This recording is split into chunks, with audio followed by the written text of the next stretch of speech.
Welcome back to Pod 129. This is episode 3 live from the Peach State. I am Hunter Waldrop. This is Jake Stinchcomb, and somebody's getting blown up. So what a great way to start this thing off. How we doing, brother? My bad. It's on silent now. I'm good. Excited to get into the Big 12. I think I'm more excited about going over what unfolded yesterday. But yeah, let's get to it. I'm excited. Yep. Well, week 0 review. Talk about Tech and Florida State a little bit. Then we got the Big 12 preview and predictions. But it's time for first and 10. It's time for first and 10. All right. Today it's more of a maybe first and 5. So what I got for you today, can you, since 2000, name me the 5 Heisman winners that have played at the Big 12? Okay. You going to put a timer on this one too? I'm not going to have a timer for this one. Okay. All right. Well, I have some unfortunate news for you. In some downtime last week, I might or might not have completed the Sporkle quiz for Heisman Trophy winners. Great. So since 2000, there are 5 quarterbacks who won the Heisman out of the Big 12, and I guess we are going to do Oklahoma and Texas. Yep. Even though I think the last Texas Heisman winner was Ricky Williams in '98. So, anyways, so you got Kyler. Yeah. Back-to-back years, 18 and 17. Yeah.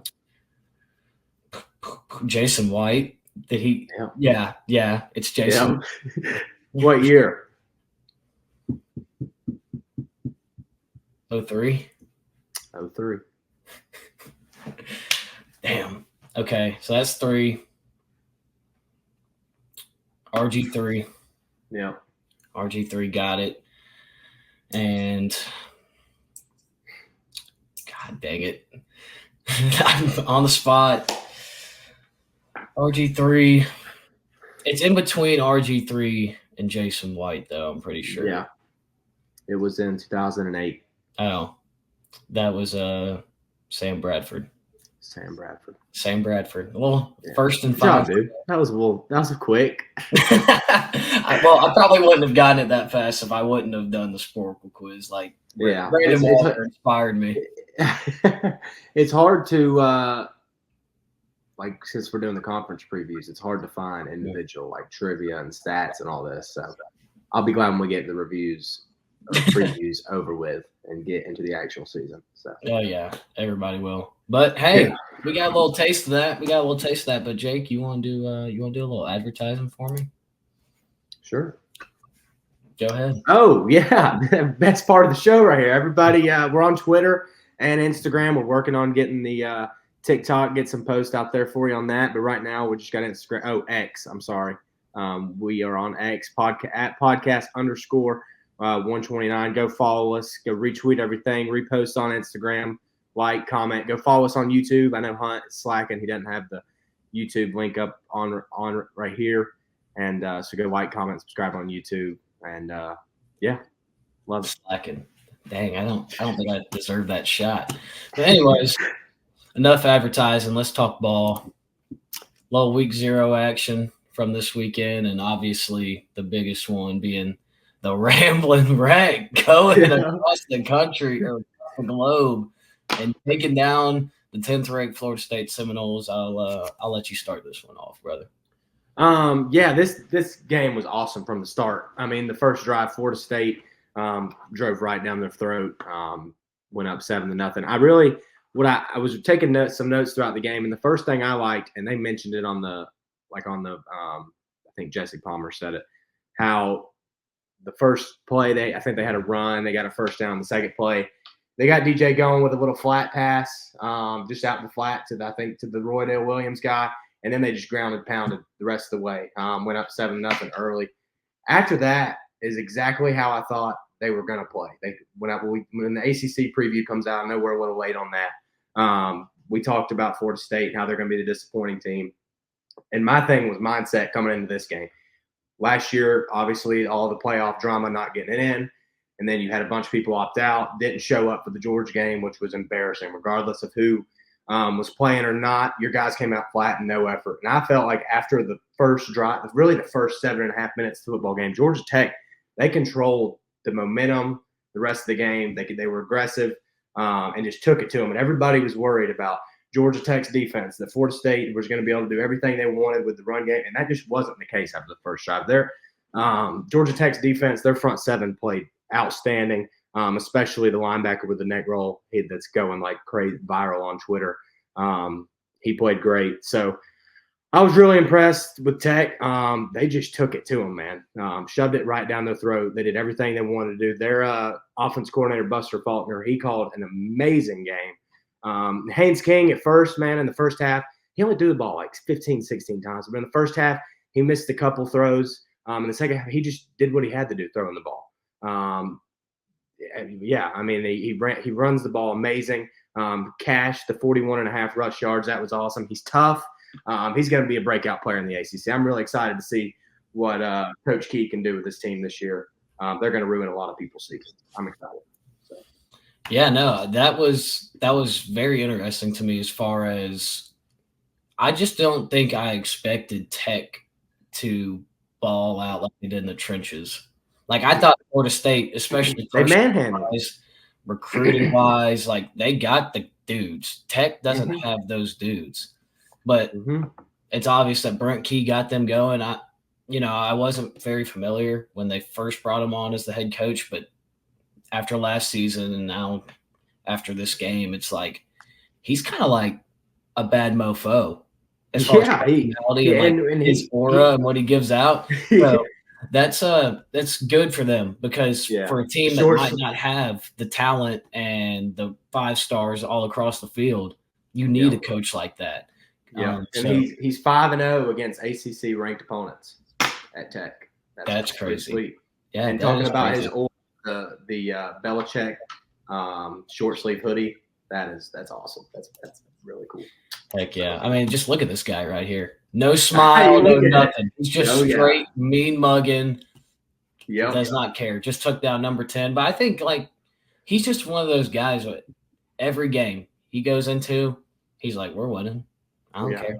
Yeah. And even though he knows, he might not have those guys, but and all the players, they love him. I mean, after the game when they were like following him around on the camera and everything, and all the players are coming up to him, giving him a hug. You love that. When you don't have all the guys, like you're saying, all the 5 stars and the big recruits, you got to have guys that are going to buy into what you're laying down, and that's it. I mean, it looks like this is exactly what's going on. So I'm excited to see Tech. I'm excited, especially for the last week of the season. Hopefully, who knows? They might be ranked coming to Athens on Black Friday. That'd be awesome. Did you see him give Haynes King a stone cold stunner? Yeah. Yeah. Funny. Yeah. But Haynes King, like you said, I just want to touch up on that one more time. I think he kind of his playing style gives off the Brent Key coaching style, just doing what you got to do, getting dirty. Yep. He's not the pretty boy, but he's going to get the job done. He's going to put his, he's going to put his hat on the line every single play. So, and there were a lot of runs when he'd keep it off of a read or just scrambling when he was going outside, and you thought that some of the Florida State linebackers were going to catch him. No, he beat him to the edge. He's tough. He's not scared to lower his shoulder. I mean, this guy's going to put it all on the line and just, like you said, do what he has to do to put them in a position to win. So whether it's pretty or not. This was a pretty solid gambling game for me. I think I went 3-1. Yeah. The teaser hit that we gave out on the podcast. Even though it's the under yet. The under. The first half under was 27.5. And that guy nailed the 59-yard field goal to put it at 14-14. So I lost that one by half a point. But then when I woke up on Saturday morning, I was like, just got the Dublin, Ireland football smell in the air. And I sprinkled a little bit on that Tech money line. Yep, me too. That was awesome. Plus, it was plus 340 or something? It was plus 385 maybe. I don't know. It was good. So shout out to them. Maybe they make a name for themselves. I don't think this is going to catapult into like a playoff contending team, so to say, but this is going to be a team that's going to probably beat the preseason expectations. I think their win total was 4.5, 5.5. So good for them. So, one more thing I'll ask you for your opinion. Is this game, I know it's week 0, but is this game more of Georgia Tech is a new and improved team? They're going to be a force in the ACC this year, could compete with everybody? Or do you think it's more of Florida State is just not that team this year? I think it's a little bit of both. Yeah. I think Tech is going to be in a lot of those games this year with the ACC opponents. Now, like, I still would like to see them match up against some more SEC out of conference opponents just to kind of get a feel for that true baseline. But it's also week 0. Florida State, I don't know if you remember 2014, Ohio State played Virginia Tech in the shoe and lost. It was like Urban Meyer's second season there. They ran the table, finished the year 14-1, won the national championship. I'm not saying that's going to be Florida State's team, but I also wouldn't be surprised if they're right there in the hunt for that one of those last playoff spots at a 10-2 record or something. Or they could be 9-3, have a conference tiebreaker, play in the ACC title game and get the bye. You just never know. So I think it's a little bit of a mixture of both. And also, I don't think DJU is necessarily the one to blame for this. No, I mean, he's not the one to blame, but he just didn't show me much as a passer yesterday. His numbers looked all right. I think he completed he was very safe. He was very safe. Like in the first half, he averaged like 1.4 yards per air attempt or something. Like, dude, we need to see him throw the ball downfield more. Which on the last drive where they had to score to tie it up, and they had he was throwing it down the fourth down. Yeah, the 2 4th down plays. I mean, he had 2 big throws to keep him in that game. Mm-hmm. So I don't know. It's going to be interesting to see how he either develops or. And I'm curious to really see it throughout the year. Is it DJU just being that conservative, or is this go back to the booth and the offensive coordinator being too conservative because he doesn't trust them? Yeah, that's going to be a good thing or a big thing to watch out for this season. So, anyways, on to the next, brother. I'm not talking much about SMU. Not much to talk about there. All I gotta say is SMU, you're either very underrated or very overrated, or Nevada is very underrated. Yeah, I don't know. We'll see. But hey, shout out to the 2-man first one. Cash the 2-man, baby. Cash it. We'll have another one this week. So today we are hopping right into the Big 12 now. A few things I want to say before we just get into the slides and all that. This conference, man, it's so hard to go through these schedules and pick a winner and a loser for every single game. And to pick out those losses and pick out those wins. Because there's, 14 teams, 15 teams in this conference now. And it's just 10 of them could be in the conference title game. Yeah. I think they're all going to beat each other up. I was talking to producer Tyler about it. Shout out Tyler Vaughn. Back there in the back, yes, sir. But I was telling him before this started, I was just like, dude, everybody's gonna destroy each other.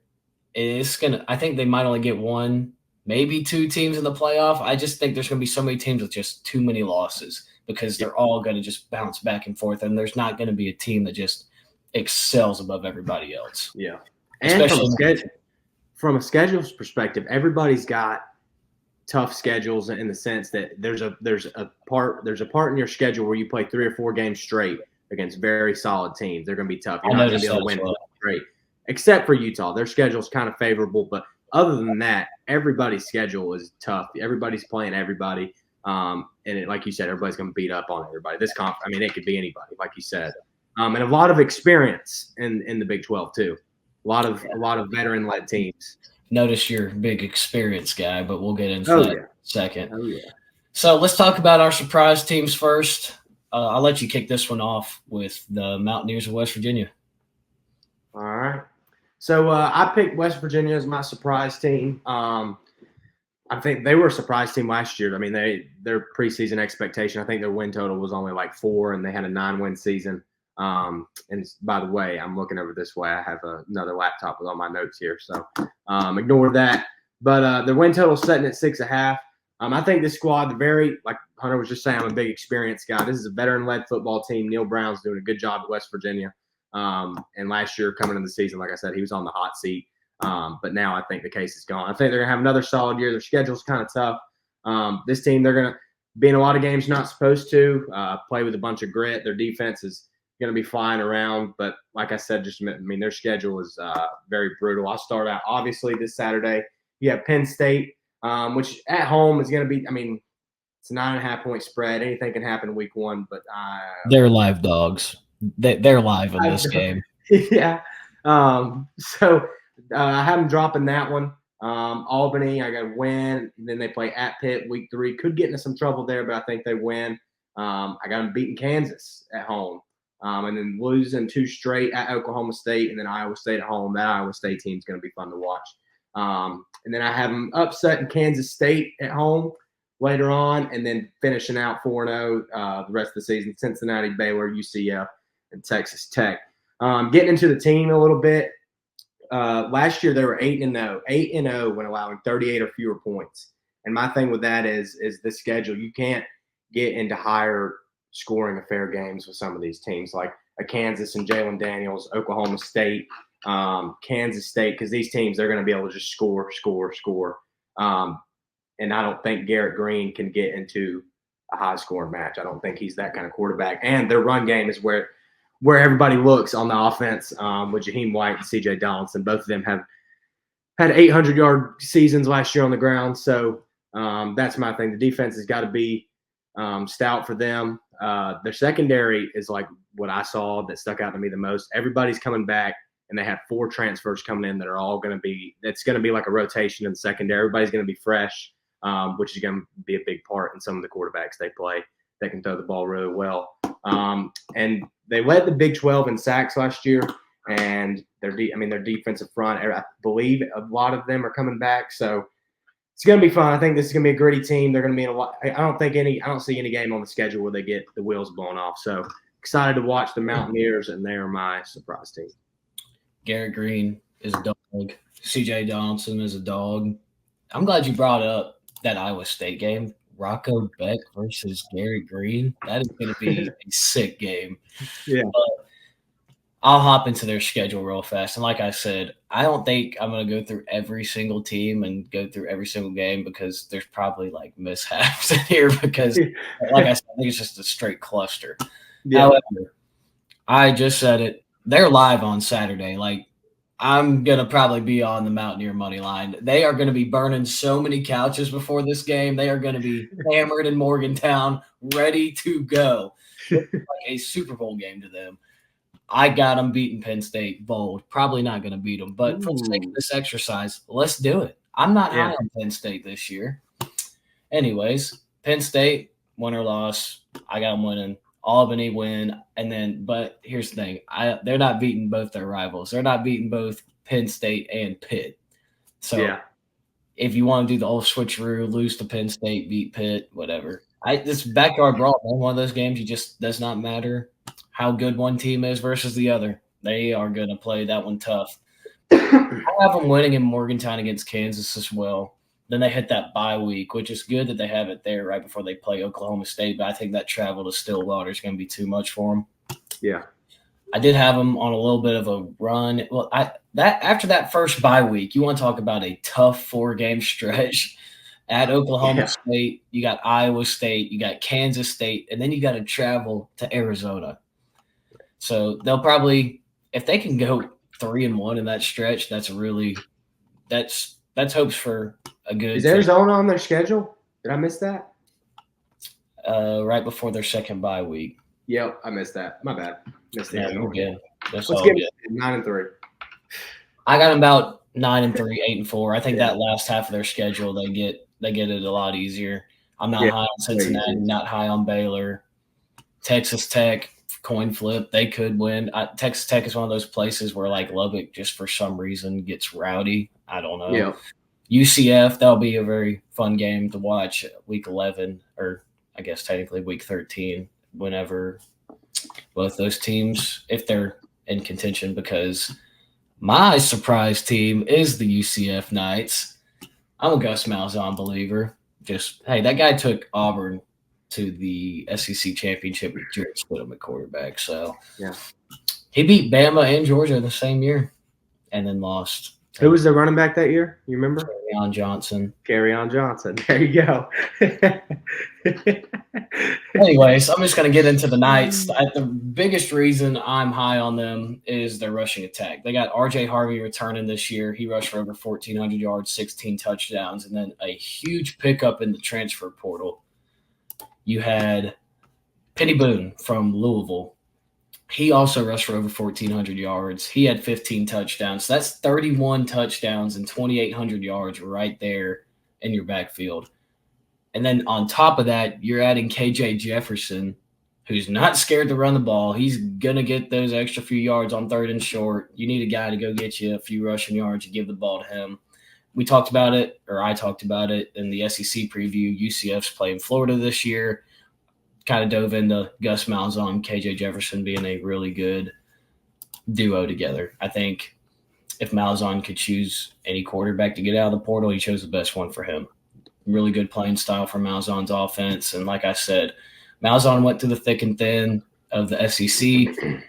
He had to play Alabama every year, had to play Georgia every year, and never really had like just a straight up terrible team. He was always very competitive in those games. I know his last season was a little lackluster, but I felt like he always did the best with what he could do. I'm going to run through their schedule real fast. Start out with a rather easy first 3-week stretch before your bye week. New Hampshire, Sam Houston, those will both be wins. Then you start conference play at TCU, who I can't really get a read on this year because I haven't figured out Sonny Dykes. Goes to the national championship one year, next year misses a bowl game. We'll see. Who knows? I don't know that much about TCU going into 2024. I do have them getting the win. Then you hit your bye week. You host Colorado, get the job done. You got to go to the Swamp. I think you're going to be on your high horse. Florida might already be checked out. I got you on the upset as of right now. Then you go Cincinnati, or you're at home against Cincinnati. Like I said, not high on the Bearcats. Then you got to travel to Ames to play Iowa State. I got you dropping that one. Then you host the Mormons of BYU, got you winning that. Arizona, that's a coin flip game. You do get them at home, which is nice, but I don't know, coin flip. You're going to sit around 9-3, 8-4. Could go on a run, 10-2. We'll call it 10-2. I'll call it 10-2, and I think you'll split West Virginia, Utah at the end of the year. That is my big surprise team take, and we'll get more into the Knights later on. Yeah, that's good. I like it. Based on the what I have seen from all the schedules of the teams that I've reviewed, 10-2 UCF will just mess everything up. I mean, that'd be awesome. 10-2 or 9-3, like that's their ceiling. They could also go like 7-5. Yeah.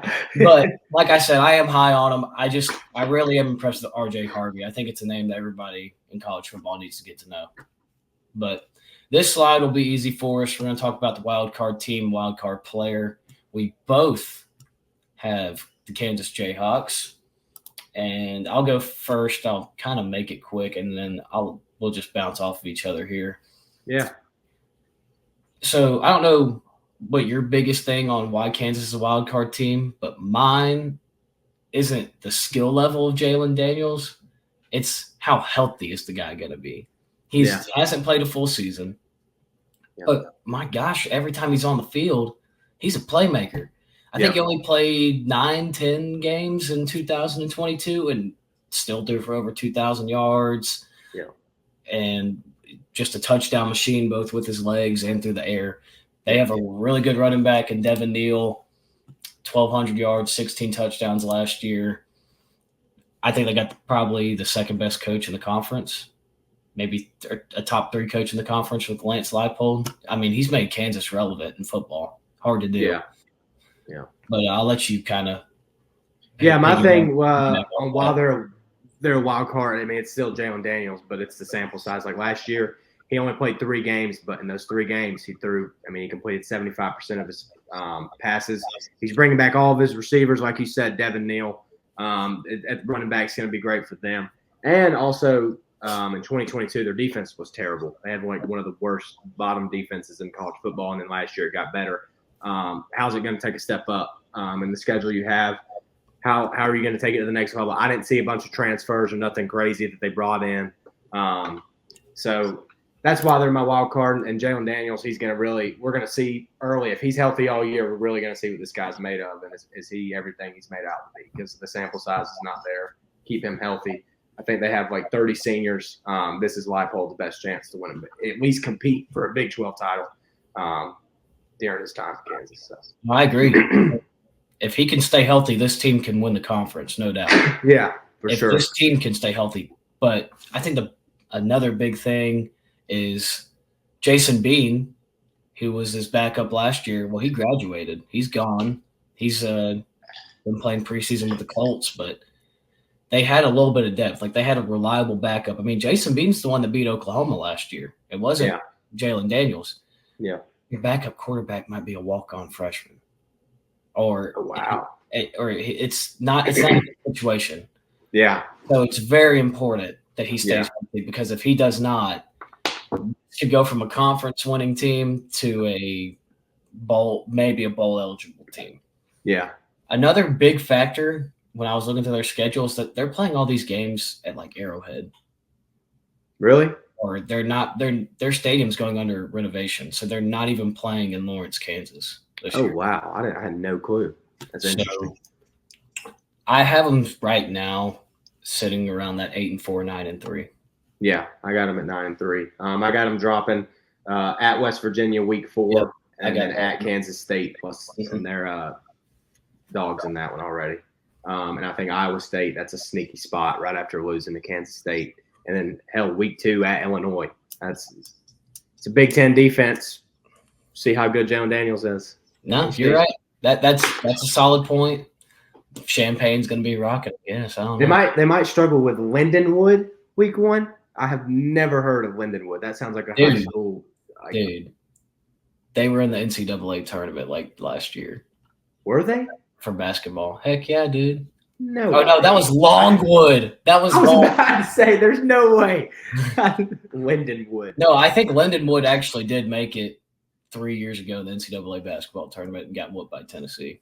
It was either them or Longwood. Anyway, I think it was Longwood. Besides the point, I think a tough spot on the schedule. Please don't come crawling through the screen. After that second bye week, they got Iowa State, and then you got to go on the road to BYU, and you have to finish your season at Baylor. And sandwiched in between BYU and Baylor is Prime. It's Prime. Not saying that Prime and the boys are going to be good, but we need to talk about them a little bit. Just saying, that could be a little tricky spot, that 4-game stretch. Well, if it's Colorado from last year and they're checked out after about week 6, it should be no problem. Yeah. But anyways, disappointing team. You got Kansas State. I got Oklahoma State. You want to go first? You want me to go first? You go first. I want to hear this. Okay. So I'm disappointing team, not saying they're going to be a bad team.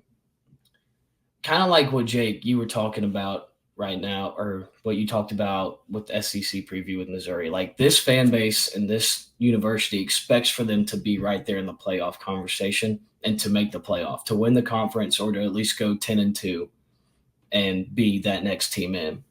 However, I think even if a Big 12 team goes 10-2 and there's a sample of SEC teams and Big 10 teams that went 10-2 and they're picking and choosing, they're going to choose the SEC and the Big 12 team. So I don't have them in my playoff.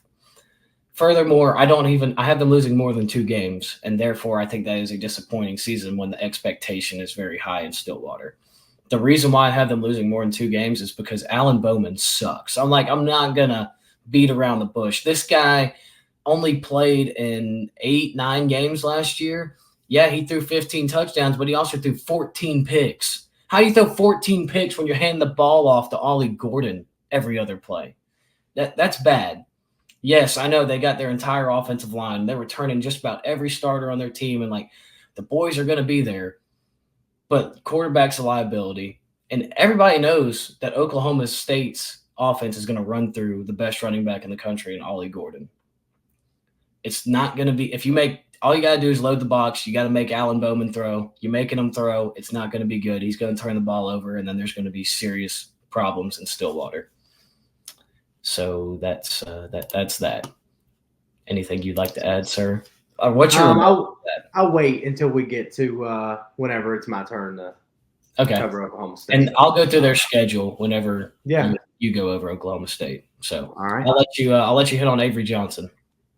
Yeah, so Kansas State, I have them as my disappointing team this year. And like you were just saying about Oklahoma State, I think this year the expectation, now that Texas and OU are gone, and I wrote down some stats about Texas and OU being in the Big 12.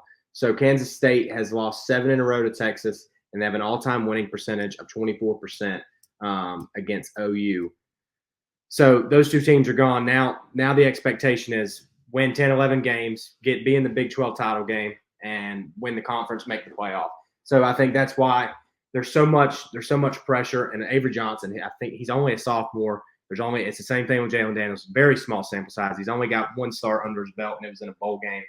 He went 14 of 31 for 178 yards and 2 touchdowns. Obviously, 14 for 31, you got to be better. But I mean, it's one game. It's going to be interesting to see. And with the team he's got, just be a game manager, and I think he'll be fine. Because you got one of the best rush attacks in the country with DJ Giddens, and they got the Colorado running back, Dylan Edwards. So those two guys will be really good for them. I think just the way this schedule is laid out for them, I think they're gonna go 10-2. Which after the reason I have them as my disappointing team, I know a 10-win season is great, but I think they missed the Big 12 championship game because of how the tiebreakers work and everything. And I'm just not set on Avery Johnson. I need to see more. Especially after losing Will Howard, how can you match what he was for this program? So, yeah, and I'll go ahead and run through their schedule real quick. I actually had them going 9-3. My bad. That was my mistake. So I have them they got UT Martin week 1, Tulane, both of those wins, and they have Arizona at home. I think they win that one. At BYU is their first in-conference road test. They can win that one. Then week 5, they play Oklahoma State at home. The spread's already out on that one.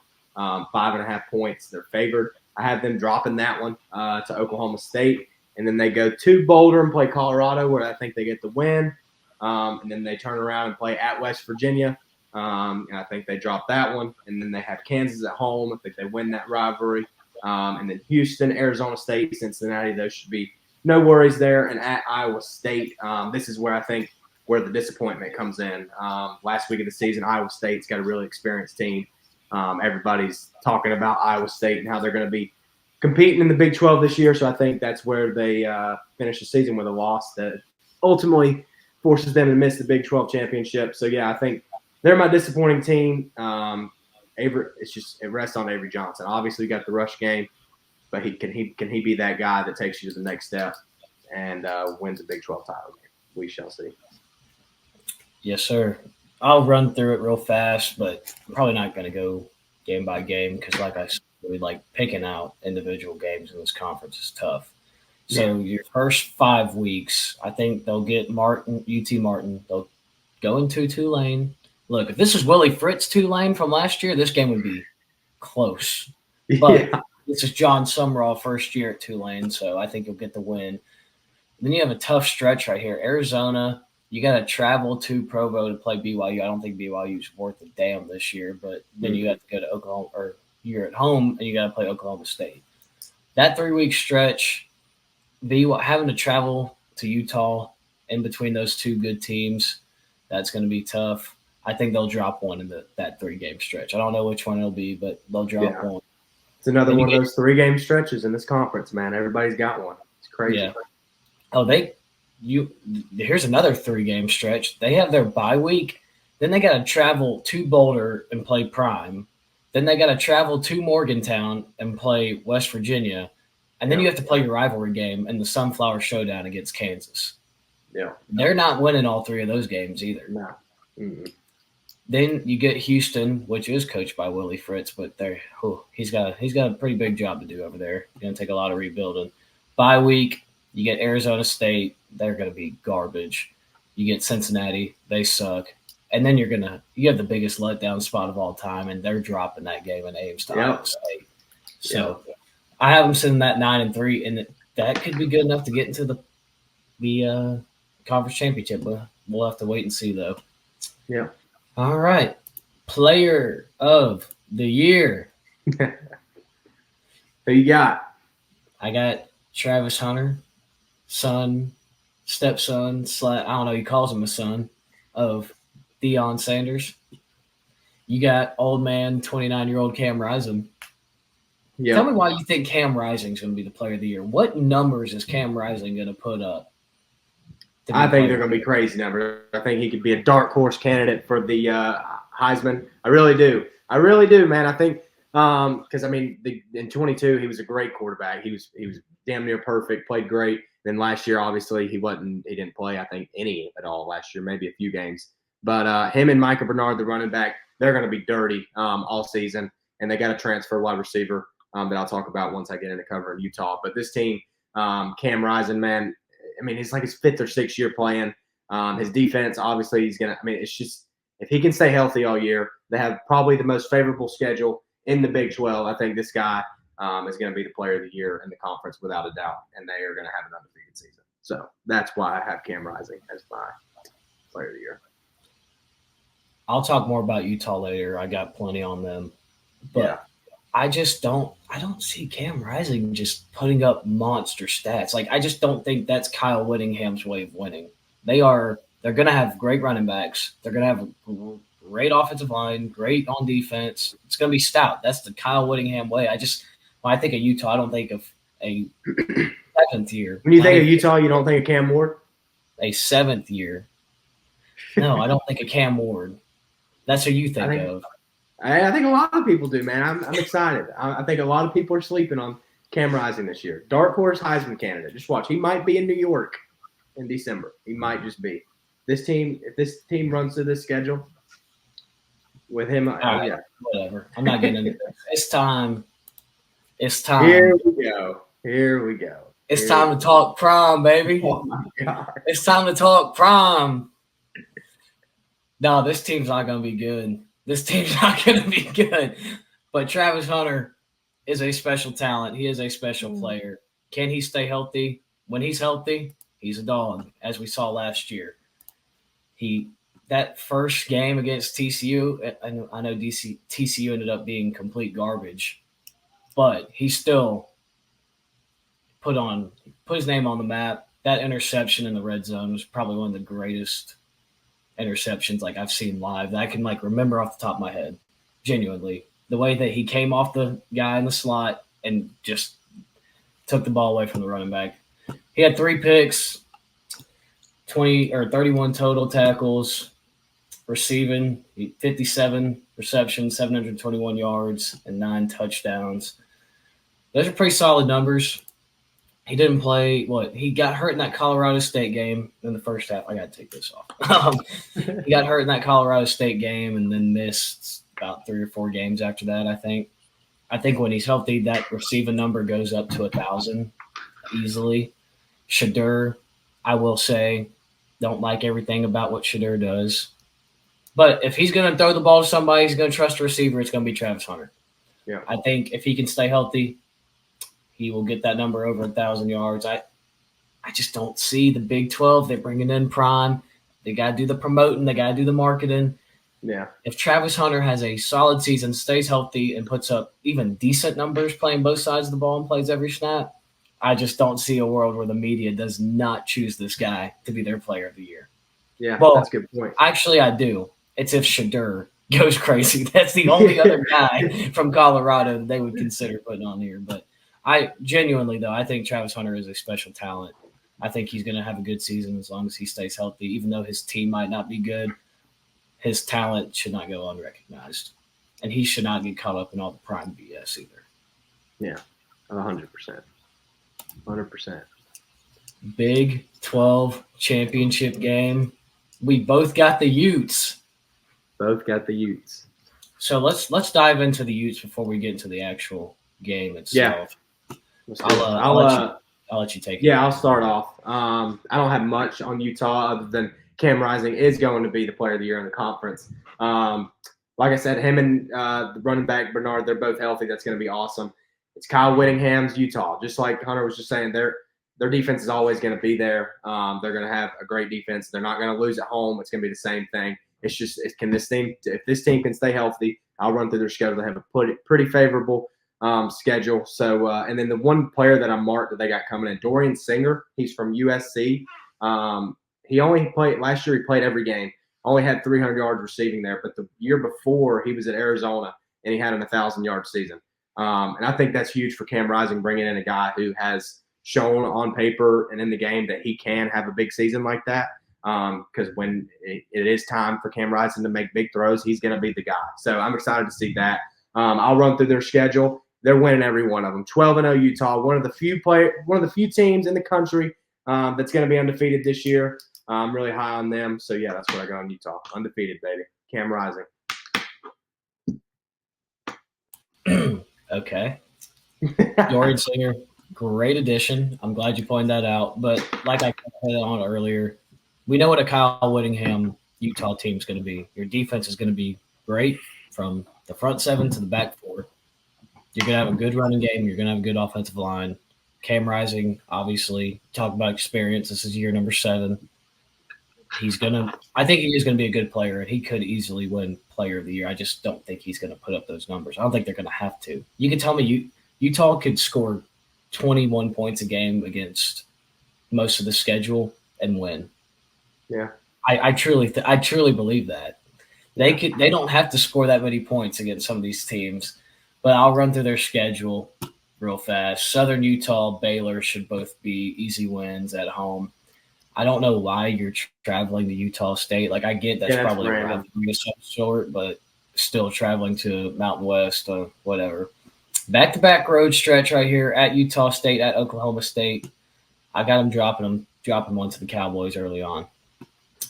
Even though you want to talk about hammering the under in a game, that would be what's that? Yeah, I don't know. And then you get a bounce back game. Not really. Arizona's not going to be, which we have not talked about, even though they are ranked preseason AP top 25. Probably need to hit on them for a second. But besides the point, Arizona, you get them at home, then you have a bye week, and then you have this might be the easiest 3-week stretch in between your 2 bye weeks. At Arizona State, TCU, and at Houston, all bottom half teams should have no issues.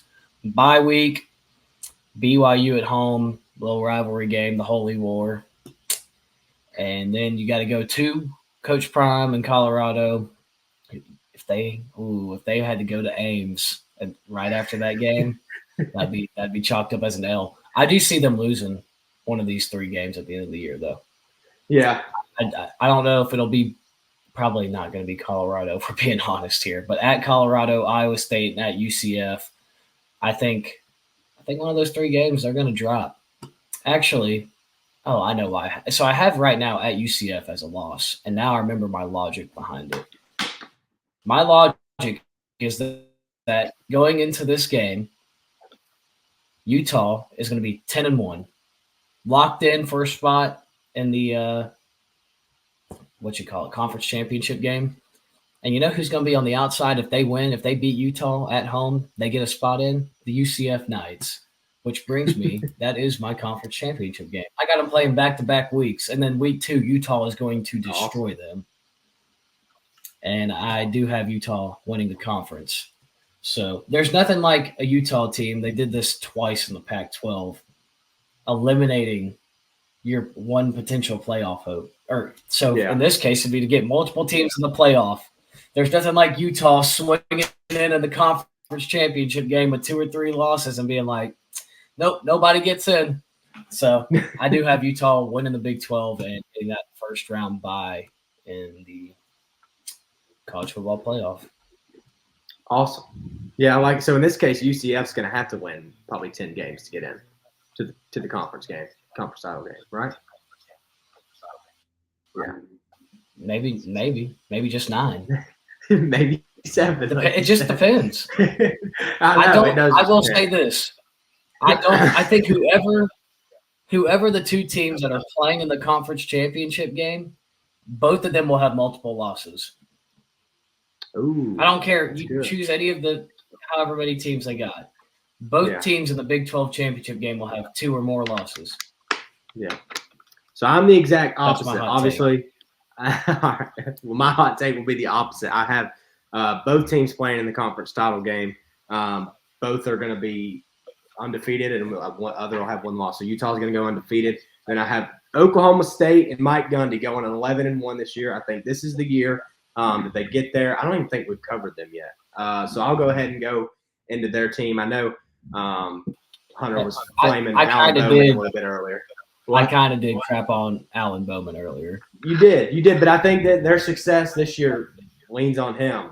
So I'm going through their roster. This offense on paper is almost perfect, except at quarterback. So starting up front, the offensive line, they're bringing back 4 starters, and they got a transfer guy. Last year they gave up, or they were the number one offensive line in the Big 12 when it came to sacks allowed. They're bringing back the 3 leading wide receivers. Notable player on the wide receiver core, his name is Brennan Presley. He had a 100-catch season last year. He's back for Alan Bowman. And they got an Ohio State transfer. He's a tight end, Tyler Foster. Big Ten tight ends, man. He should make an impact for this team. And then obviously Ollie Gordon is that guy. Nothing to say about him. He's probably going to be the best player in college football this year. Alan Bowman, his 7th season in college. Like Hunter said earlier, he threw 14 turnovers this year. There's no reason you should be throwing 14 interceptions when you have the best running back in the country. So if he knocks that in half this year, this team, I really think with a very experienced defense is going to be good. The only question I have for them is their secondary. So last year they were 8-0 when they had 2 takeaways or more, and they lost some guys and didn't really add anything in the secondary. So I think that if they can get some takeaways, the secondary doesn't get flamed, and they don't play any. I mean, their schedule's kind of tough. It's not bad. I mean, it's not. I mean, take that back. Their schedule is kind of tough. But I think it comes down to Alan Bowman. This team, he's got a perfect offense around him. And I'll go through their schedule real quick. You got South Dakota State, Arkansas, Tulsa. First 3 weeks, I don't think you should have any problems there. Their first test is Utah at home. I think they dropped that one. And then Kansas State, West Virginia. So this 3-game stretch of Utah, Kansas State, and West Virginia is going to be very tough. Luckily, you get West Virginia at home at the end of it, but you got to go to Kansas State. I haven't won both of them. I really think they're going to get both of them after losing to Utah. And then from there, they win the rest of the way out. You got at BYU, Baylor, Arizona State, TCU, Texas Tech, Colorado. I think they should handle all of those games with ease, which ultimately brings them to the Big 12 championship. And I don't think you can beat 2 teams twice in the same year. So give me Oklahoma State as the Big 12 champions this year. Yeah. Did you not watch Washington last year? Did you not watch Utah 2 years ago against USC? Yeah. Both teams that whipped up on the same team twice. I don't see it this year. I really don't. I mean, Utah – I also don't believe, and you can see this from the ACC and the SEC previews, I don't believe in a team coming in to a new conference and just running the table. I don't believe that, and I'm going to stand on that and the fact that Mike Gundy's going to get the Big 12 championship and say, hey, slow down a little bit, Utah. We're still here. This is our conference. Hey, I get behind that. So, yeah. I can get behind ultimately, that. It's also going to have 2 Big 12 teams in the playoff, too. So that'll be interesting. I do have an announcement to make because we haven't talked about the Arizona Wildcats yet. And I changed my player of the year from somebody on Arizona's roster to Travis Hunter before, like 5 minutes before we started this. Originally, I had Tanaroa McMillan as the player of the year. That guy's a dog, okay? Yeah, he's good. The fact that him and Noah Fafita stayed, even after Jed Fish leaving late to go to Washington, and now they got Brent Brennan, who is kind of like a run-first type of guy based off what I've seen. They're going to be interesting to see because at the end of the year last year, they were one of the top 15 teams in the country. You couldn't stop this Noah Fafita kid. Yeah. He came out of nowhere. Yeah. Came out. He came out of nowhere. Game and just balled. Covered like every spread, too. They were I know. killer against the spread last year. And I really enjoyed watching Tyrell McMillan. I mean, he's like 6'5", big dude, and just goes up and gets the ball. He had over 1,400 receiving yards last year, caught 10 touchdown passes. I'm very interested to see how they do, and I really hope that like they were building something cool over there, just like a little bit of parity. Like they're not always that good, and they finally find that diamond in the rough QB. They got a really good recruited receiver, and now the Saban effect is just going to screw them as they're joining the new conference. Because if he doesn't retire, Jed Fish is still leading these boys out here, and I'd probably have them a lot higher up than I do. I think they'll probably land in that 8-4 range. I think it's going to take a little bit to get things going under a new coach. And another thing that I was looking at as far as Arizona goes is their transfer portal. I think the biggest concern I have for them is, yes, they brought in a few guys, but most of them came from San Jose State, which is where Brent Brennan came from. But they had a lot of guys leave to go to like Power 5 schools. So how good is the talent they brought in versus the talent that left? Well, no, I guess we'll have to wait and see. But I think they could be a thorn in a lot of people's side. Like, I don't think they're just going to fall off the face of the planet. Like, they got too much talent on offense to just do that. I think they're going to be right there in the mix of it as far as, like, competing. They might not – their record might not show it, but they're going to be a team that's going to keep it close with teams every single week. With everybody. And I just wanted to – I mean, their preseason top 25 – be a shame if we didn't bring them up. And I think Noah Fafita's a dog. Did you watch the Alamo Bowl against Oklahoma? That guy was he's a dog, dude. Oh, man. Yeah, he's good. He is really good. I'm excited to watch them. And hopefully they go like undefeated against the spread every week this year again. That would be nice. That would be nice. So, we'll get back to that in a second. But is there anything else you'd like to add? I think that's it. I think this is the first conference we've had where we kind of have some disagreements on some stuff. I'm excited to see how it plays out. I know. This is like the one where we've had some major different sides. Yeah. I'm excited to see how it plays out. And this is another conference like we talked about in the beginning. It's anybody's conference. So I'm excited for it. Well, me too. This is going to be the most exciting conference to watch week in and week out because you just like don't know who's going to win what game. No. I think this is actually going to be the hardest conference to bet on as far as spread, like just straight up against the numbers. Spread, It's going to be interesting, but I'm excited. Sure. Big 12 is going to be a good one. And Jake, I'll let you take it away, brother. Yeah. So as always, like, comment, and subscribe on everything. Like we said earlier, we're on YouTube. We're on. You can listen to us on Apple Podcasts, Spotify. Go follow us on Instagram and X. Give us a follow. Give us some comments. Let us know what y'all want to hear this season. Give me some 1st and 10 ideas. Flame us for everything we just talked about. And yeah. Thank you guys.